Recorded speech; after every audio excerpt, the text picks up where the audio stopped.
Assalamualaikum warahmatullahi wabarakatuh. Waalaikumsalam warahmatullahi wabarakatuh. Oke, hari ini kita akan belajar hadis ya, tentang sejarah perkembangan hadis. Yang pertama itu ada pengertian kodifikasi tadwin dan penulisan atau khitobah. Jadi menurut Syekh Man Al-Qattan, pembukuan itu adalah mengumpulkan syahifah yang sudah tertulis dan yang dihafal dalam dada atau menyusunnya sehingga menjadi satu buku. Sedangkan menurut Muhammad Zaini, yang dimaksud dengan kodifikasi hadis atau tadwin hadis pada periode ini adalah kodifikasi secara resmi berdasarkan perintah kepala negara dengan melibatkan beberapa sahabat yang ahli di bidangnya. Tidak seperti kodifikasi yang dilakukan secara perorangan atau untuk kepentingan pribadi, sebagaimana yang terjadi pada masa Nabi SAW. Kemudian perbedaannya kodifikasi dan tadwin ya. Ya Bu. Tadwin itu dilakukan berdasarkan instruksi kepala negara, sedangkan khitobah berdasarkan inisiatif pribadi. Kemudian tadwin dilakukan secara resmi, khitobah dilakukan secara diam-diam. Hasil tadwin berbentuk buku yang dilakukan oleh beberapa ahli atau tim, sedangkan khitobah berbentuk shaifah atau dilakukan oleh perorangan. Lanjut Bu. Tidak? Oke. Tidak Bu. Ya. Ada hadis prakodifikasi. Jadi hadis ini itu ada pada masa Rasulullah. Wahyu yang diturunkan Allah SWT kepadanya dijelaskan melalui perkataan, perbuatan, dan pengakuan atau penetapan Rasulullah, sehingga apa yang disampaikan oleh para sahabat dari apa yang mereka dengar, lihat, dan saksikan merupakan pedoman. Yang pertama itu larangan menulis hadis. Jadi itu pada masa Rasulullah itu pernah dilarang menulis hadis itu karena ada kendala-kendala seperti situasinya itu tidak memungkinkan ya. Secara memang Nabi melarang bagi umum karena khawatir bercampur antara hadis dan Al-Quran. Banyak hadis yang melarang pada para sahabat untuk menulis hadis. Di antara hadis yang melarang tulisan hadis itu yaitu ini. Aduh, itu rada tidak kelihatan, jadi dibacakan artinya saja ya. Ya.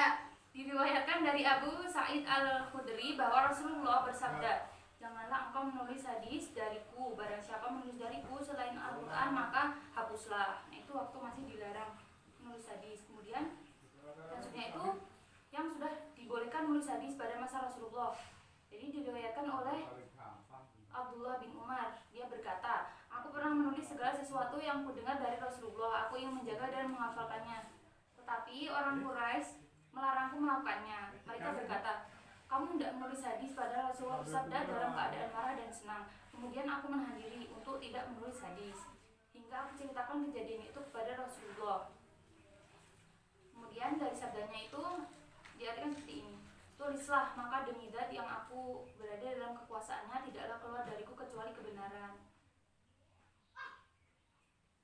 Kemudian suratnya itu yang selanjutnya ada hadis pada masa sahabat. Jadi ada beberapa sahabat Nabi yang ini ya meriwayatkan hadis. Ya.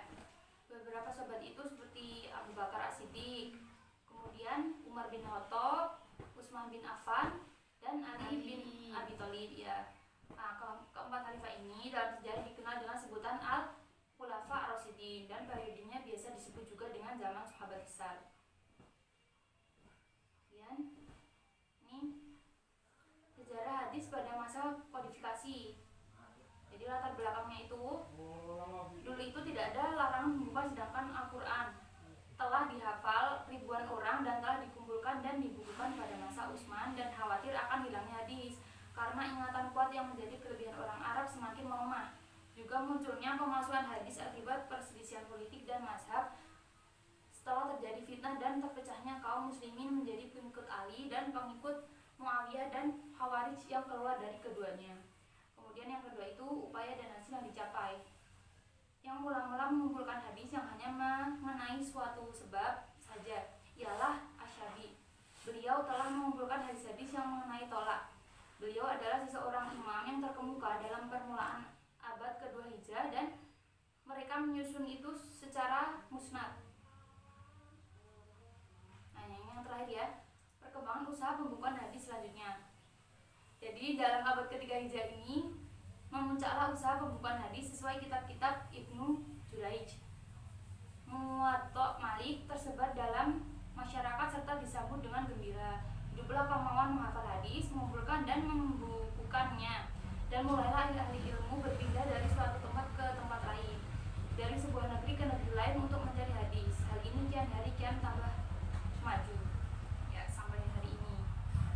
Oke, itu ya Iya Bu. yang bisa kita pelajari hari ini. Iya. Nanti Ibu kasih ininya, jadi kalian bisa belajar sendiri. Baik Bu, nanti saya minta ke flash disk ya Bu. Iya, iya. Saya sepupu dari Sani Laili Muna. Setelah menyaksikan dari beberapa video yang telah dipaparkan, menurut saya dari materi yang disampaikan sudah sangat lengkap mengenai perkembangan sejarah hadis. Selain itu, dari setiap poin-poin materi yang disampaikan itu sudah termasuk dengan segalanya, termasuk dengan sejarah dan juga cerita-cerita dari sebelumnya. Baik, terima kasih.